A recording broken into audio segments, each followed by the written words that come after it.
Hola oyentes de Radio Sefaradi, bienvenidos a estas noticias de hoy que comenta Jorge. ¿Qué tal? ¿Qué tal, Alejandro? Estos son los titulares. El Foro Internacional del Holocausto en Jerusalén es el acontecimiento político más grande de la historia de Israel. El presidente lituano, como el polaco, no acudirá al acto en Jerusalén en previsión del discurso de Putin. El Contralor Nacional de Chile determinó que es ilegal que los municipios boicoteen a Israel. El ejército israelí abate a una célula de 3 palestinos de Gaza que cruzaron la valla y se enfrentaron con armas a los soldados. Estos son los titulares, como decíamos. Hablaremos de estas noticias ahora y en la segunda parte de las noticias lo haremos sobre la agenda cultural.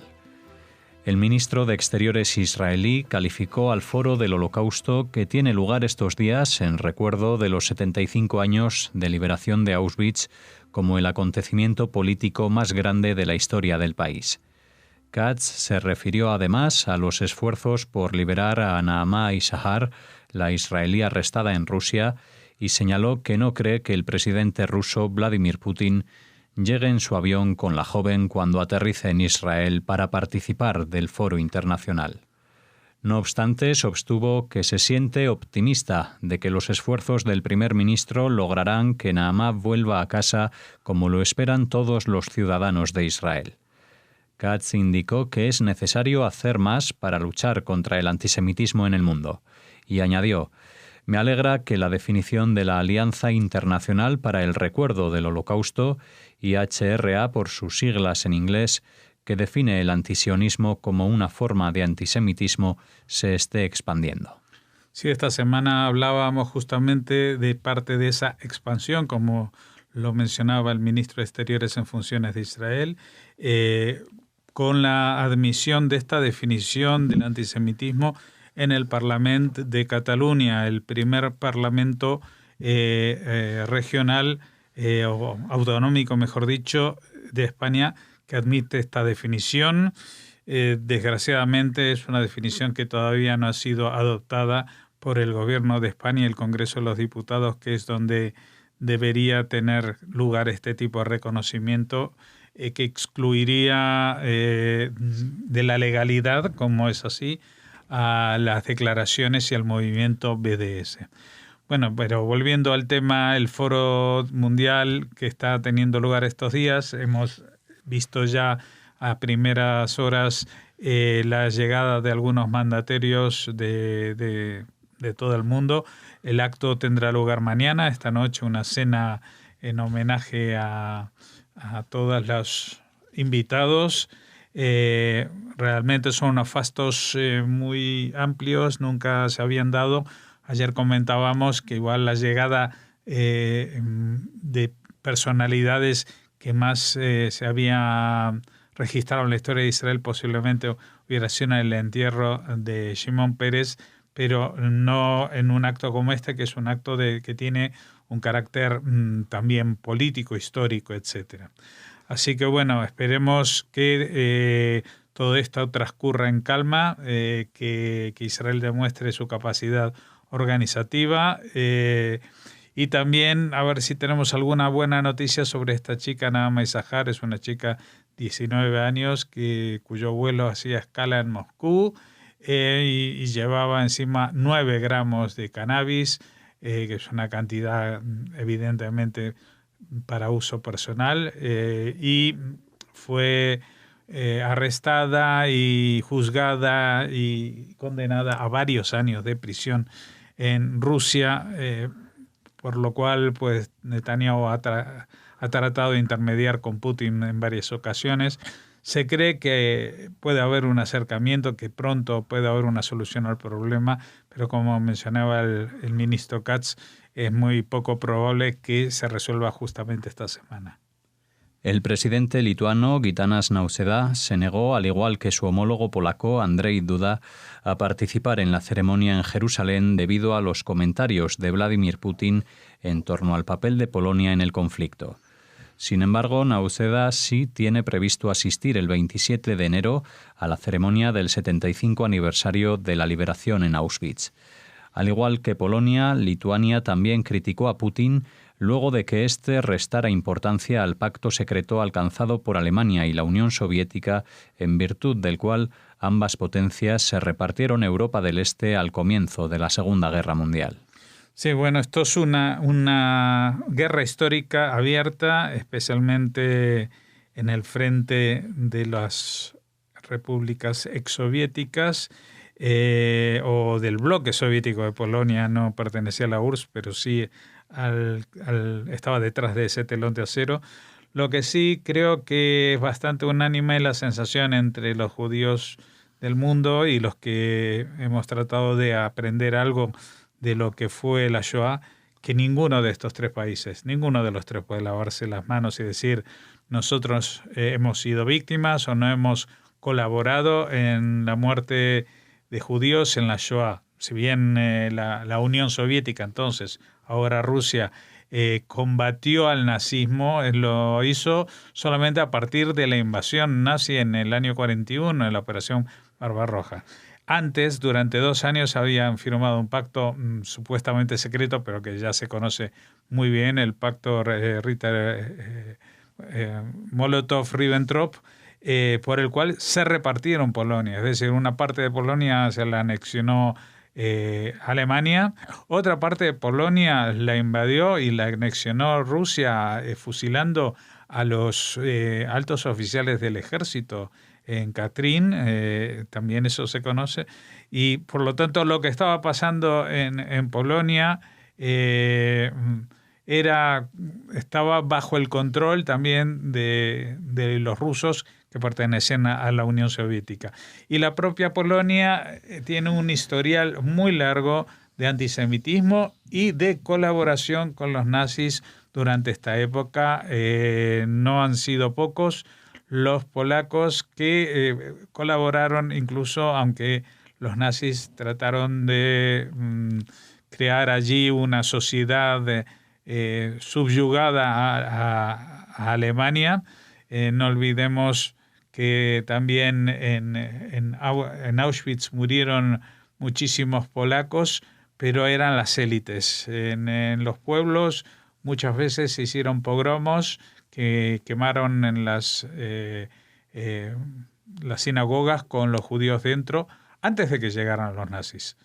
O sea que aquí todo el mundo tiene épocas muy oscuras. Incluso yo le sumaría esto, aunque no entra en la discusión, pero también otros países que supuestamente, o por lo menos durante muchas décadas, nos vendieron en Hollywood que habían luchado contra los nazis y apoyando a los judíos, como Francia. Francia se empezó a rebelar y a crear la resistencia ya de varios años después de que fue invadida por los alemanes. Y la protección que brindaron a los judíos fue de alguna minoría en la zona de Petén, que tampoco era, como se decía en ese eufemismo, una Francia libre, sino que era una Francia títere del gobierno alemán que había anexionado la zona norte, la zona de lo que era la Francia conquistada. Así que sería bueno que 75 años después de finalizada la guerra, o sea que estamos hablando de cosas que sucedieron hace 80 y hasta más años, pues empezaran la gente, los países, a hacer un poco de balance de si quieren seguir viviendo en la mentira y construir incluso un ideario nacionalista que de por sí no es algo negativo, pero sí si se apoya en mentiras. El Contralor Nacional de Chile determinó que es ilegal que los municipios boicoteen a Israel. La decisión siguió a las quejas de Shai Agosin Weiss, presidente de la comunidad judía chilena, así como de la comunidad chilena en Israel, sobre la decisión del municipio de Valdivia de prohibir a la ciudad firmar contratos con cualquier empresa vinculada a Israel. El consistorio de dicha ciudad pidió que el embajador de Israel en Chile sea expulsado y se declaró a sí misma como el primer municipio en América Latina libre del apartheid israelí, tras acusar a Israel de limpieza étnica y confiscación de tierras palestinas. En la decisión, el Contralor determinó que si bien la Constitución chilena otorga al gobierno local cierto grado de independencia, es tarea del jefe de Estado mantener relaciones con potencias extranjeras y los municipios no tienen la autoridad legal para hacerlo. Como tal, el boicot de Valdivia a Israel no es legal. Además, cualquier persona que participe en un proceso de licitación del gobierno tiene garantizado un trato igualitario y no discriminatorio y también prohíbe la discriminación arbitraria que se basa en consideraciones como la nacionalidad y que provocan privación, perturbación de la amenaza del ejercicio de los derechos fundamentales, escribió el Contralor. A pesar de ello, el Congreso chileno aprobó una moción para boicotear a Israel la semana anterior. La resolución declaraba que Jerusalén Oriental era la capital palestina sin mencionar que Jerusalén Occidental era la capital de Israel, una exigencia de reconocer las líneas anteriores a 1967 como la frontera y acusar a Israel de ser un estado de apartheid. Sí, digamos que esta noticia es una de cal y una de arena. Por un lado, el Contralor, que es una especie de fiscal del Estado o asesor legal del Estado en Chile, lo que ha determinado que las acciones de BDS son ilegales y que son inconstitucionales, entre otras cosas por la simple razón de que algo que pasa en todos los países, que las relaciones exteriores y la consideración hacia otros países del mundo no es un atributo de los alcaldes de los ayuntamientos o municipios. Es decir, esto es una decisión del jefe de gobierno del país. Entonces, con lo cual, pues las declaraciones de Valdivia no tienen ningún sentido y no tienen ninguna vigencia. Ahora, todo esto nos recuerda, evidentemente, a lo que sucede aquí en España con tantísimas declaraciones y con la acción del Grupo ACOM, que ha estado también ayudando y asesorando a la gente de Chile en sus reivindicaciones. Lo que pasa es que Chile tiene una cuestión demográfica importante y es que tiene una comunidad de origen palestino enorme. Se dice que es la mayor fuera del propio territorio de Israel y la zona de Palestina, que supera el 500.000 de personas que están establecidas en el país desde hace un siglo, la mayoría de ellos de origen católico o cristiano, pero a pesar de ello, en los últimos años se han volcado en la defensa de cualquier causa que esté vinculada con Palestina, aunque sea con grupos radicales de musulmanes que son los que llevaron a sus antepasados a emigrar, ¿no? Y entonces tienen representación en todos los órganos del Estado. Están en el Congreso, en el Senado, en todas las instituciones, etcétera. Y por otra parte, la comunidad judía de Chile es una comunidad muy reducida, creo que unas 15.000 personas, que digamos que el peso demográfico o político que puedan tener es muy, muy limitado.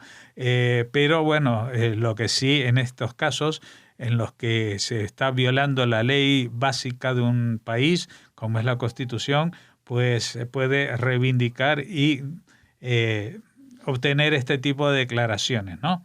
Esta es la buena noticia. La mala noticia es que justamente el órgano de gobierno que sí tiene potestad para hacer declaraciones respecto a la política exterior, que es el Congreso, ha aprobado una resolución que realmente deja mucho que desear, porque podría entenderse de que ellos apoyan que Jerusalén Oriental sea la capital palestina, cosa que, bueno, habría que ponerlo en entredicho porque esto no está establecido en ningún acuerdo y en ninguna negociación, y de hecho no funciona así. O sea, en Jerusalén Oriental lo que es los territorios de Palestina no se controlan desde Jerusalén Oriental, pero si ya vas a reconocer que Jerusalén Oriental es la capital de Palestina, pues lo lógico es que Jerusalén Occidental sea reconocido como lo que es, de hecho, desde el principio de la existencia del Estado de Israel, la capital del país. Bueno, y también la exigencia de reconocer las líneas anteriores al 67 como frontera, etcétera.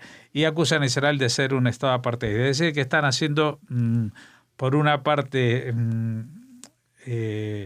una declaración de intenciones de política exterior, que eso sí es legítimo, pero por otra parte hace una acusación como la de ser un Estado de apartheid que está muy fuera de la legalidad y la demostración que se puede hacer de ello, a menos, claro, que se apoyen únicamente en las declaraciones de organismos políticos internacionales como la Comisión de Derechos Humanos en Suiza, en Ginebra, que está totalmente presidida, liderada y, digamos, a los pies de países realmente que son violadores sistemáticos de los derechos humanos, que no reconocen a las mujeres como iguales ante la ley y en la sociedad, ni a los homosexuales, etcétera, etcétera. Soldados israelíes identificaron a 3 palestinos sospechosos que cruzaron la valla fronteriza desde el sur de la Franja de Gaza e ingresaron en una zona boscosa del territorio israelí cercana a la frontera. El ejército logró aislar el área y rastrillar la zona en busca de los sospechosos, que arrojaron artefactos explosivos o granadas de mano hacia las tropas. Los soldados abrieron fuego y los abatieron. El incidente tuvo lugar cerca del kibutz Kisufim, cerca de la frontera con Gaza. Hace una semana, otra patrulla israelí identificó a un terrorista armado cuando se aproximaba a la valla fronteriza en el sur de la Franja de Gaza. Una aeronave abrió fuego y aparentemente fue eliminado.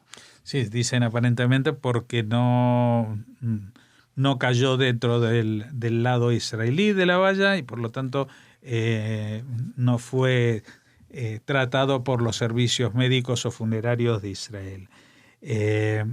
Tampoco se sabe muy bien cuál fue el destino de esta persona, si quedó herido o ha sido muerto, porque los representantes de Hamas en Gaza no lo han comunicado. Lo que sí se sabe de estos 3 palestinos de los que comenta la noticia es que no solamente habían logrado cruzar la valla, sino que iban armados. Iban directos a cometer un atentado. Lo que pasa es que fueron detectados y se organizó una persecución en un bosque que está aledaño a la Franja de Gaza y también al kibutz Kisufim, zona que personalmente conozco perfectamente. Y en esa zona, pues, como digo, no solamente que no se rindieron, sino que lanzaron granadas contra los soldados. Así que, pues, evidentemente hubo allí disparos y acabaron con su vida. De lo que sí se sabe es que estos palestinos de la Franja de Gaza eran miembros de una célula de Yihad Islámica Palestina. Así terminamos la primera parte de estas noticias de hoy en Radio Sefarad. Volvemos ahora con la agenda cultural.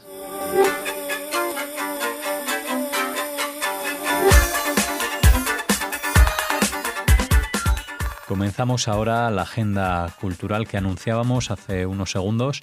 Hola Raquel. Hola Alex, hola a todos. Para que nos hables de más acontecimientos relacionados con la Shoah. Toda la agenda viene marcada por este 75 aniversario de la liberación de Auschwitz y sobre todo por esta celebración del 5º Foro Internacional del Holocausto, del que ya les hemos hablado en la primera parte del informativo. Bueno, la ceremonia que se va a celebrar en la plaza del gueto de Varsovia en Yad Vashem se va a poder seguir en directo por internet, gracias a la propia página de Yad Vashem, que ofrece la ceremonia en varios idiomas. Nosotros les hemos puesto el enlace para que puedan acceder a la ceremonia en castellano, en español, a partir de las 12:30 del 23 de enero, que es cuando comienza este encuentro que convoca, bueno, a tantos líderes políticos y que es de tanta importancia para Israel y para la memoria de la Shoah. Además, queremos traerles el comunicado de prensa que ha emitido la Federación de Comunidades Judías de España. Ya saben que Radio Sefarad es su órgano de comunicación y les leo brevemente. Bueno, léelo tú, que tienes una voz mucho más bonita. Alex. Bueno, gracias. Madrid, 22 de enero de 2020.